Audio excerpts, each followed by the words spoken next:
Hello, gorgeous soul. Welcome to my channel. I am Kel Gunter, and this is your Soul Service Astrology update for the 15th of November 2021. If we haven't met, please do say hello in the comments, whether you're watching on the replay. That is totally fine. You can do hashtag replay and I will say hello back.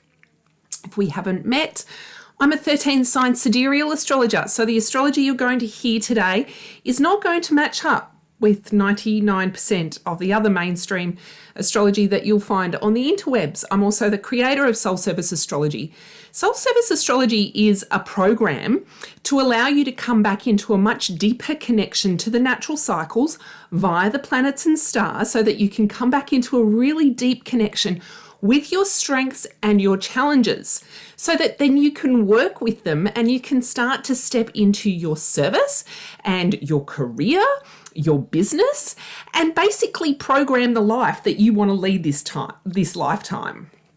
And astrology can give you a portal to do that. Of course, there's heaps of different tools, but I love astrology and I think astrology can serve you in that way.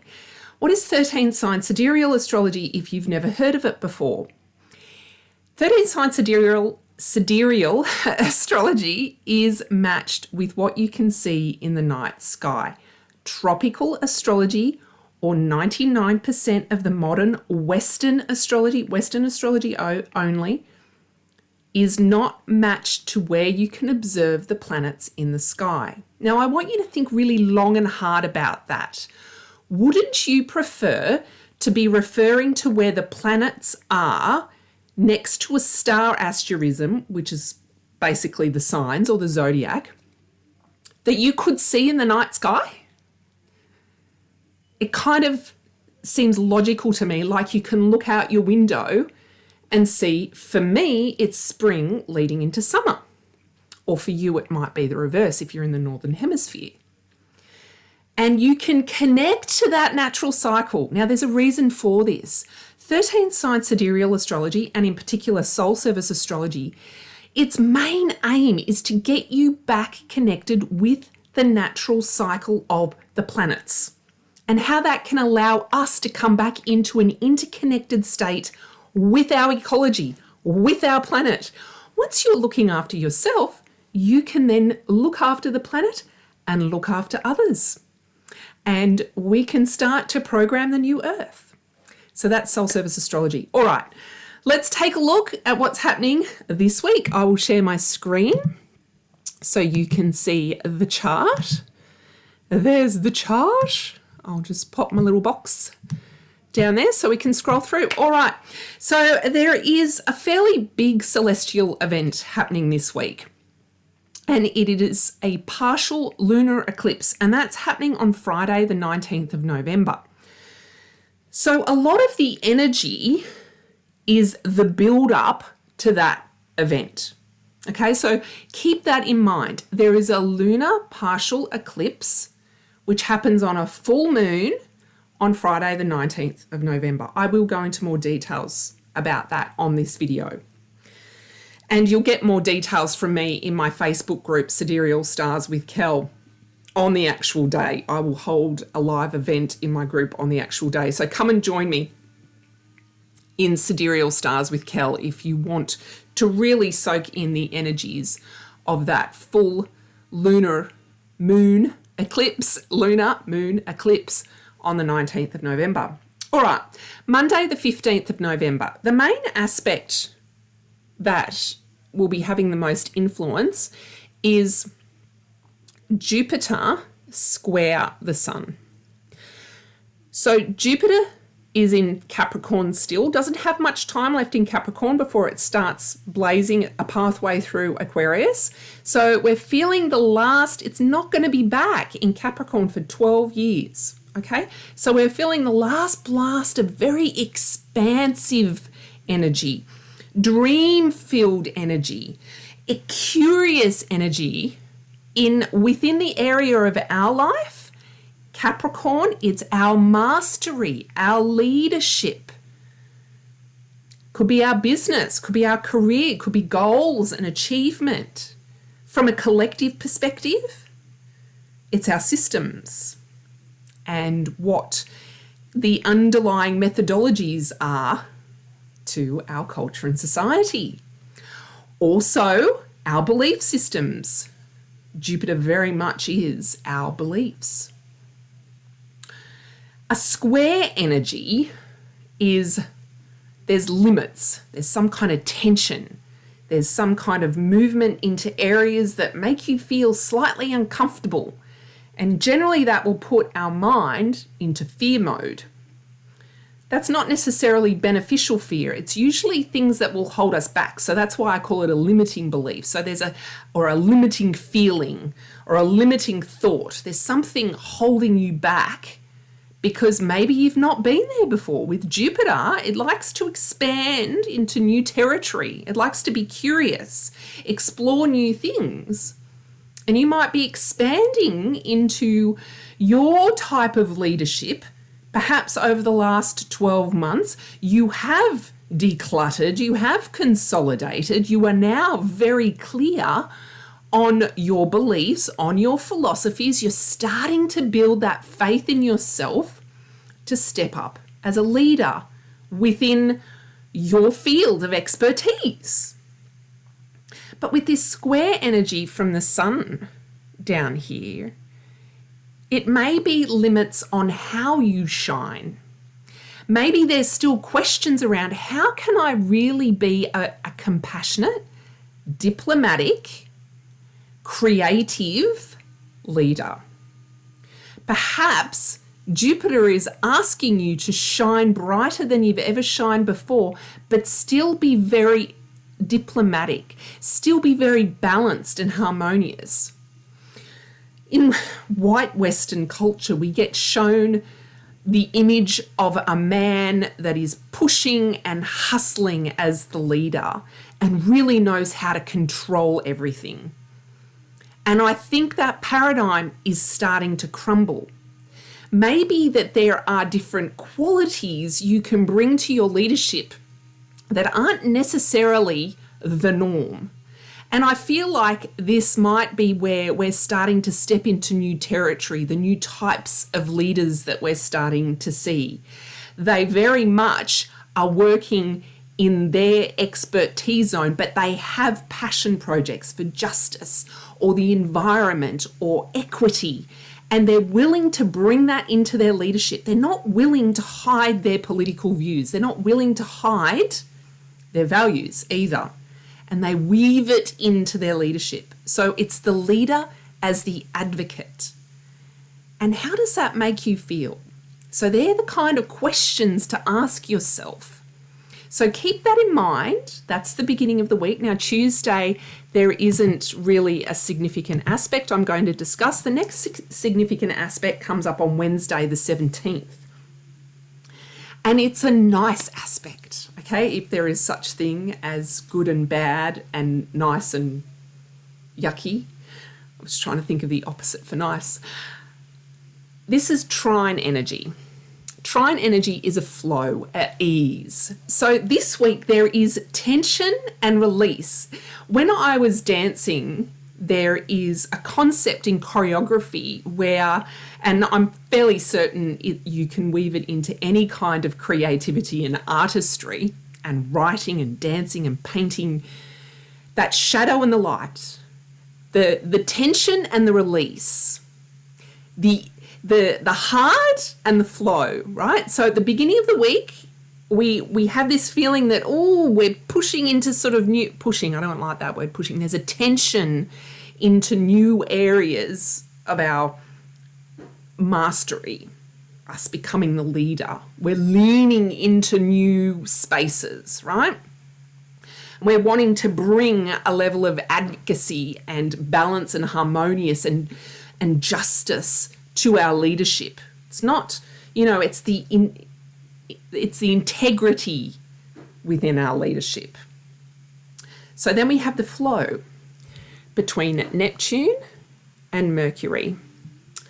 This trine energy is between the higher mind and the lower mind. So the higher mind is infinite consciousness or collective unconsciousness, God, divine, spirit, source, whatever you want to call it, energy. Mercury is our mind. It's how we communicate, it's how we learn, it's how we teach. It's everything to do with language. Now, if we think about the leader coming into the advocacy role and the new paradigm of leaders, they're not just using logic and reason. We're starting to weave in our spirituality. We're starting to say logic and the analytical mind and the reasoning mind was born out of the spiritual mind. It just got cleaved at some point in early Western history by the Western philosophers. Now is the time to bring it back together, because that was a death. We now need a rebirth where spirituality and logic can come back together and coexist.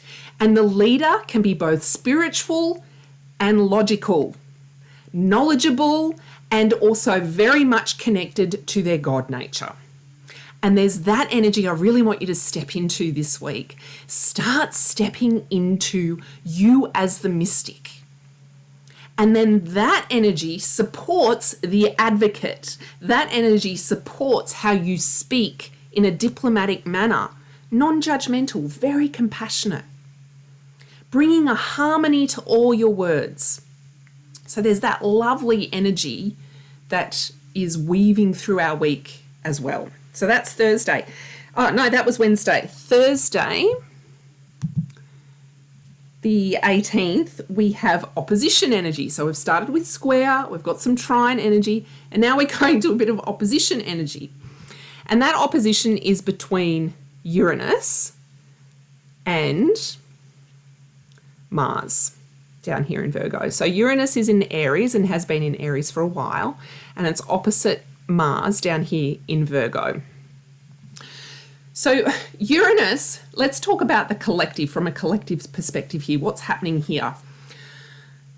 COP26 is ending this week, and there is the activists, Uranus, visionary warriors, the activists, are madly pushing. They're madly pushing to get stuff done. There's an urgency, very Aries, very warrior-like. We have to get this stuff done now. So there's a lot of energy over here. And you may be working in that space. You may be feeling that as well. And perhaps you're so focused in that area, you're so potentially focused with the disparity that we can see in our society at the moment, where we have privileged the human health and made so many changes so quickly in the pandemic. But with the planet, no, we can't privilege the planet's health over our own for some reason. Too egotistical. There's the Aries egotisticalness, right? So maybe you're trapped in the miasma of those thoughts, and there's lots of, I want to take action, but I don't know what to do, and the problem seems really big, right? And then down here, opposite energy is Mars. There's still things that we need to do to tend here on Earth in ourselves. We need to tend to our wellness. We do need to focus on our service and how we are supporting and nourishing ourselves, and how we are getting things done in our day-to-day life. So there's very much this trying to balance, yes, I can still be the visionary warrior and take action towards my bigger ideals and the bigger things that I want to do and my vision in the collective.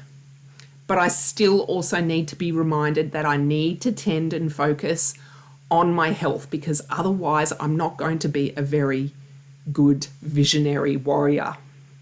All right? Now, alternatively, with this seesaw action, you could be down here and ignoring what's going on in the greater whole.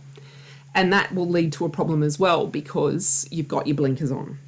So feel into where you are with that.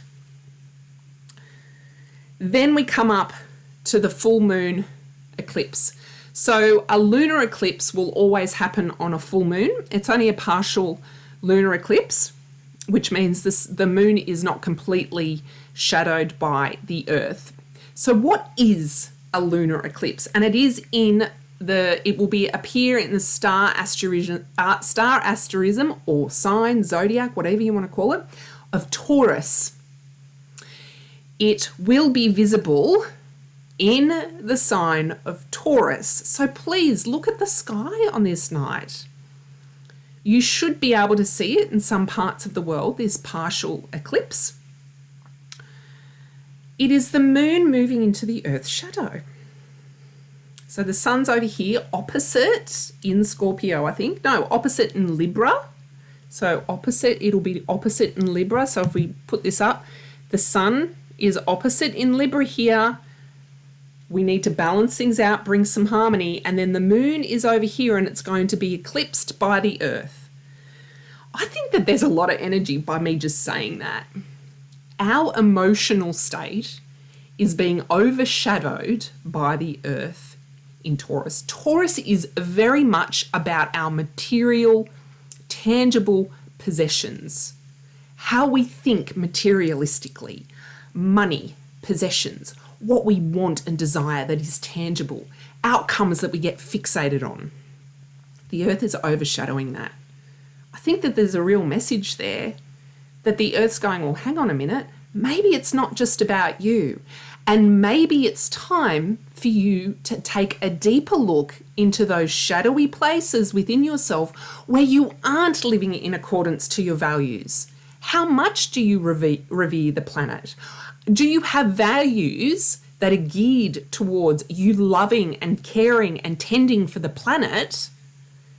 And perhaps you have those values and perhaps you're not living them. And so this is an eclipse. If you don't lean into those places, if you don't lean into and go, oh my God, I'm taking too much, or oh my God, I'm not living that value at all. I say it, but I'm not living it. The eclipse will kick your ass. So this is the lunar eclipse, and then we're going to have a solar eclipse. So over that 2 weeks, if you ignore it, you'll be shunted. Something will happen. You'll lose something. You might lose possessions or money or an income stream. So on the lunar eclipse, take some time to ask yourself the question, where am I not living in accordance to my values? It's a pretty shadowy place to look into. And where am I not honoring Earth? Because Earth, by overshadowing our feelings and emotions, it's saying, oh, hello, hang on a minute, maybe I need some more attention than you. Maybe we need to privilege the planet first. So how can you come into more alignment with holding the Earth sacred and perhaps realizing I need to make some changes. I'm not living in alignment with those values. So the reason I'm talking about a release and looking at our shadow side is because it's a full moon. So the moon is illuminated, but then the Earth eclipses it. Okay? So it's very powerful energy. The other thing to do on Friday, the 19th of November, is to look back. Look back at the 26th of May, what was happening around that time for you, because that was the last lunar eclipse and it was in Scorpio. Then look back at the 10th of June, which was the solar eclipse in Taurus. So that was a new moon. Did you set an intention around the 10th of June to perhaps step more into your values, to perhaps honor Earth some more? Perhaps you set a new intention that you were going to declutter and not hold a certain outcome to the highest degree. Rather than outcome, could we be looking more at what is our impact and our legacy? Rather than what am I going to get? What am I going to give? So look back at the 26th of May and the 10th of June and what was going on for you there. And then you weave that in because the energies are similar but reversed. So this is your opportunity now to end this cycle.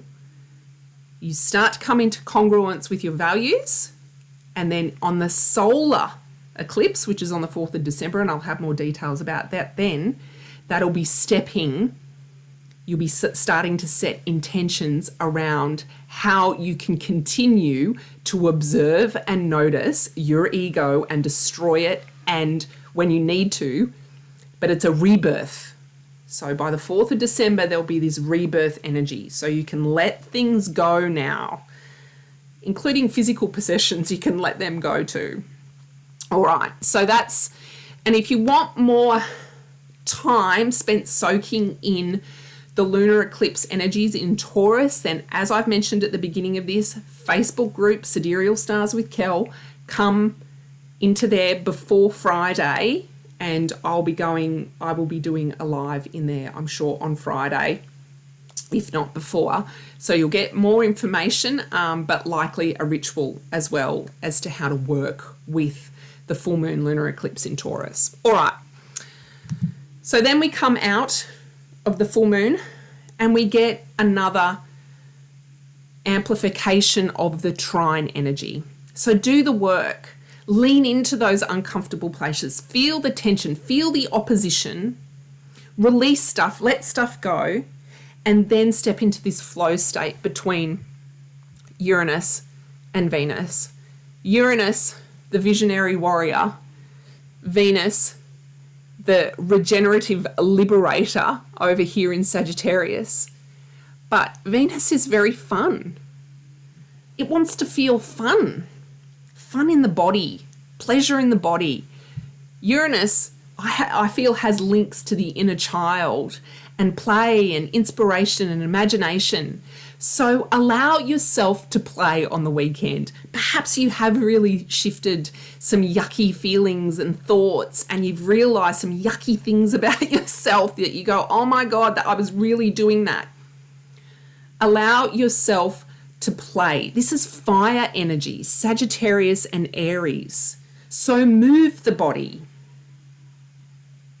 Dance. Go and party. Hang out with some friends that you love, people that you want to connect with, and just make silly jokes and do silly things. The energy, we can be both heavy and serious and light and fun at the same time. They're not different. Similar to how science and spirituality aren't different, or logic and spirituality aren't different. They are both the same thing, and we can be both at once. So it's that ending the dualism, that you can be riding with heavy energies and still making sure that you're tapping into your inner child, pleasure, joy, fun, connection. So regenerate some of those connections that maybe have taken a hit in the pandemic, and enjoy your weekend. On Sunday, we get a little bit more heavy energy comes back in with another square, and that's between Jupiter and Mercury. So we started the week with Jupiter and the Sun, and we're ending the week with leaning into some of the final limiting beliefs that Jupiter might be throwing up around you as the leader, you really stepping into your zone of genius. Mercury is the genius. So what fears, what limiting beliefs have you got that is holding you back from really stepping into that very knowledgeable zone of genius of yours, your mastery? They're just questions to ask yourself. Now, Mercury might switch on and think, oh, I need to have all the answers. But with this type of aspect, it's really great to allow your intuition to lead here, so you can feel it in your body. Maybe you'll see visions in your mind. Maybe you'll hear something. Maybe something will happen in the world. Maybe you'll get a message from nature that will help you notice those uncomfortable places that you're leaning into to step into your leadership. The leader as the advocate as the leader, and starting to share our information, knowing that we have very wide and deep breadth of skills and knowledge that can inform our leadership. We're not shallow. It's not shallow leadership anymore. It's very informed leadership. We've consolidated our mastery. We've done the things. So where is it that maybe you're just feeling a little bit shaky or uncomfortable stepping into? So they're the places that you're stepping into. And with the outgoing full moon energy, you can still be releasing them and letting them go. So you may have noticed overall this week, there's that tension and release, tension and release. And it's really around us stepping into higher versions of ourselves. And that's really the point, isn't it? We're changing our beliefs, we're changing our behavior, and that in turn will change how the world looks around us. The more people that do that, the more people that lean into those uncomfortable places, the more the earth will change, and the more that you'll find that we're programming new systems, new culture and society. Have no doubt that this works. Ground swells of movements, changing ways of doing and being and thinking and feeling changes the world around you. Just look at all the movements throughout history, like I'm thinking the 60s in particular, where there was a strong move away from being very conservative and bottling things up and not sharing your emotions and not expressing yourself. It was this outburst of expression. It's like the inner child came out in the 60s, right? Now we're seeing very embodied, integrated leaders that are both political, compassionate, benevolent, and knowledgeable. No more shallow fucking leaders, like, excuse the swearing, but our current Prime Minister, it's all smoke and mirrors. And that's going to end with the new wave, and we can program it together. So thank you for watching this weekly update for the 15th of November 2021. If you would like to join me on a much more regular basis and see daily updates, lives, come and join me in my Facebook group, Sidereal Stars with Kel. And if you want to know how you can work with me, go and check out my website, kellygunter.com, and that will be on the link below. Have a glorious week, and I'll see you next week. Bye.